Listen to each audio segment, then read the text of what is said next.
Baiklah, berikutnya kita akan masuk mengenai contoh dari contoh soal dari penggunaan titik kritis. Misalkan pada contoh ini ya, contoh pertama, tentukan titik kritis dan jenisnya untuk fungsi berikut. Nah, kalau saya punya fx sama dengan 1 per 1 plus x kuadrat, maka bisa kita lihat bahwa di sini dia hanya punya dua calon titik kritis, apakah dia titik singular ataupun dia titik stasioner. Karena kenapa? Karena dia tidak didefinisikan titik ujung intervalnya berapa sampai berapa ya. Jadi dia nggak diberitahu. Jadi bisa kita anggap bahwa di sini sebenarnya x-nya adalah anggota bilangan real atau x-nya itu berada di min tak hingga sampai tak hingga.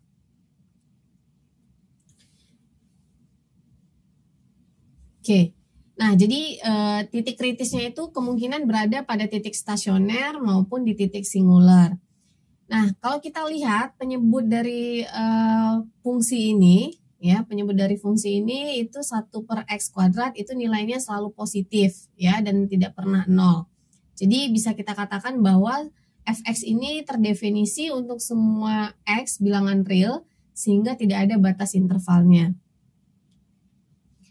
Nah, kalau tadi definisinya adalah untuk menyatakan dia singular atau tidak, ya. Kemudian dia stasioner atau tidak, itu salah satunya kita melakukan turunan, ya, fungsi turunan pertama. Jadi kita lakukan turunan pertama. Jadi turunan pertama dari fungsi ini kita dapatkan adalah min 2x bagi 1 plus x kuadrat dikuadratkan. Nah, ternyata f aksen x ini selalu terdefinisi. Jadi karena dia ada, jadi karena turunannya ada berarti titik singularnya tidak ada, ya. Jadi kan titik singular ini berlaku kalau misalkan turunan dari f aksen x-nya itu tidak ada. Tapi karena ini f aksen x-nya terdefinisi atau ada, berarti tidak berarti pada fungsi ini kita tidak menemukan adanya titik singular. Nah, dari sini kita bisa melakukan kalau misalkan f aksen x-nya disamakan dengan 0, ternyata diperoleh x-nya itu adalah 0. Nah, sehingga kita bisa katakan satu-satunya titik kritisnya itu adalah titik stasioner, ya. Karena berlaku f aksen x sama dengan 0. Nah, dan ini diperoleh ketika x-nya sama dengan 0. Nah, jadi x sama dengan 0 ini merupakan titik stasioner, ya. Ini langkah pertama. Jadi kita sudah mengumpulkan titik kritisnya, ya, titik kritisnya karena di fungsi ini cuma satu titik kritisnya yaitu titik stasioner dan titik stasionernya juga cuma satu yaitu di titik x sama dengan 0, maka kita dapatkan bahwa fungsi si fx-nya itu adalah 1, ya, karena x-nya 0, fx-nya 1, sehingga di titik 0,1 itu merupakan nilai maksimumnya, ya, maksimum global. Jadi kalau kita ambil nilainya di min 1, ini kan pasti nilainya selalu lebih kecil, ya. Dan ketika ini 0, makanya dikatakan bahwa kalau kita gambarkan grafiknya 0,1 ini merupakan nilai maksimum, ya, nilai maksimum dari fungsi ini. Nah, itu kira-kira contoh dari titik kritis, ya. Nah, selanjutnya untuk contoh kedua, tentukan titik-titik ekstrim dari fungsi berikut ini kalau kita punya fx sama dengan x pangkat 4 kurang 2x kuadrat ditambah 1 yang didefinisikan pada min 4,2, ya. Jadi di sini diketahui ujung intervalnya, ya, yaitu min 4,2 dan ini fungsi fx-nya. Nah, langkah yang pertama itu adalah kita kumpulkan dulu titik-titik kritisnya. Jadi titik kritisnya itu di sini salah satunya adalah ujung interval, ya, ujung interval min 4,2. Nah, jadi ini salah satu titik kritis. Nah, jadi kalau kita cari di sini ternyata f min 4-nya itu adalah berarti min 4 pangkat 4 kurang 2x kuadrat plus 1, ya. Oke, 2x-nya ini berarti min 4 kuadrat. Oke, kita dapat di sini 256 dikurang 32 plus 1 ya. Oke. Kita dapat bahwa di sini 225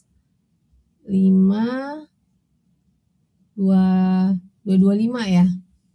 Ya, kita dapat 225.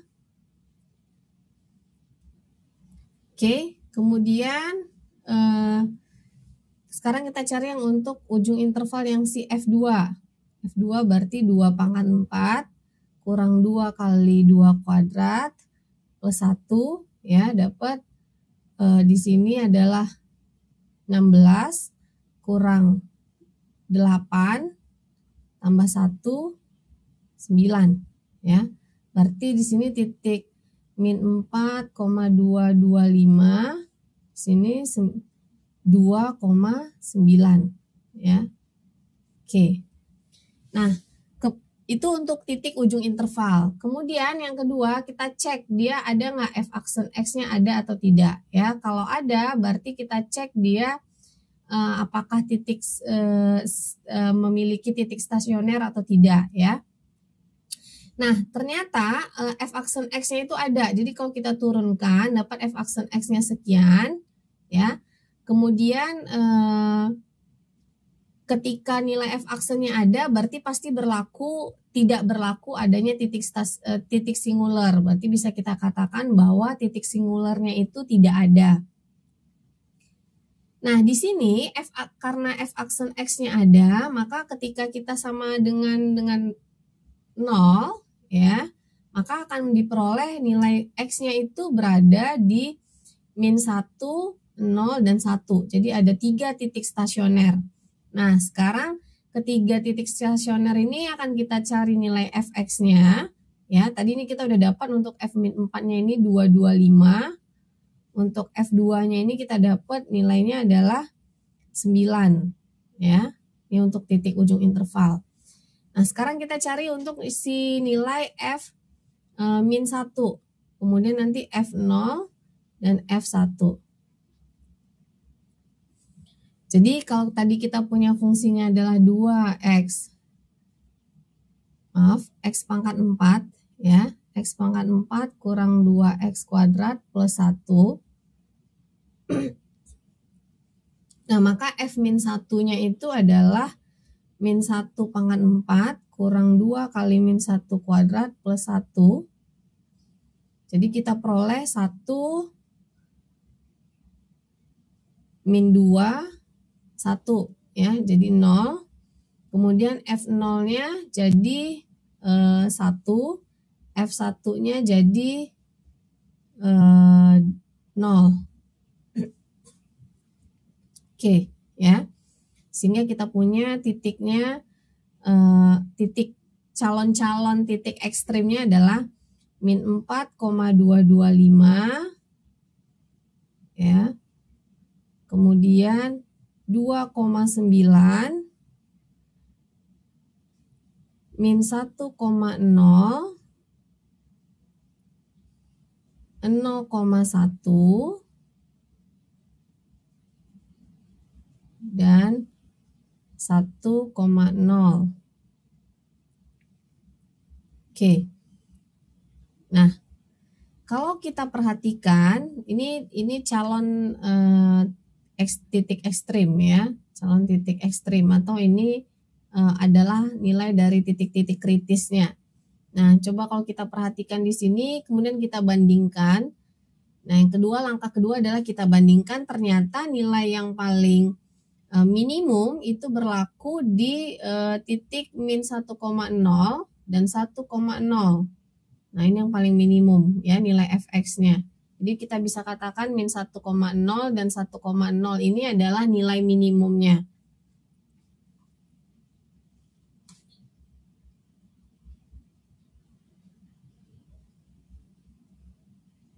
Oke.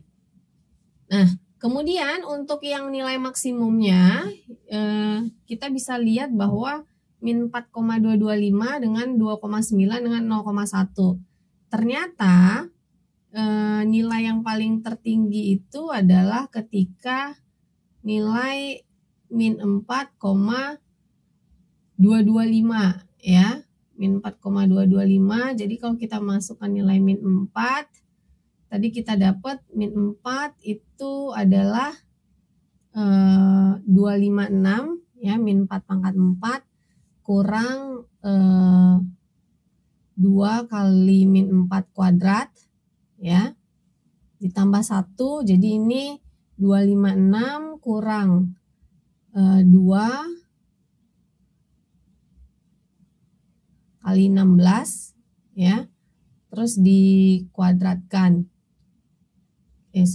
kali 16 plus 1 ya, jadi 256 kurang 32 plus 1. Oke, nah kalau kita gambarkan grafiknya, bisa kita lihat bahwa nilai minimumnya ya, nilai minimumnya itu adalah min 1,0 dan 1,0. Kemudian nilai maksimumnya ya itu adalah min 4,225 ya. Jadi di sini kalau kita teruskan, kalau batasnya sampai di sini min 4 tadi ya, kan intervalnya min 4 sampai 2 ya. Oke, min 4 sampai 2. Jadi kalau kita gambarkan di sini min 4 itu nilainya udah maksimumnya di sini. 225. Nah, jadi ini maksimumnya dan ini minimumnya untuk interval di min 4 sampai 2. Oke. Kira-kira seperti itu untuk contoh dari titik ekstrim. Baiklah, untuk berikutnya kita akan masuk kepada penjelasan dari kemonotonan suatu fungsi.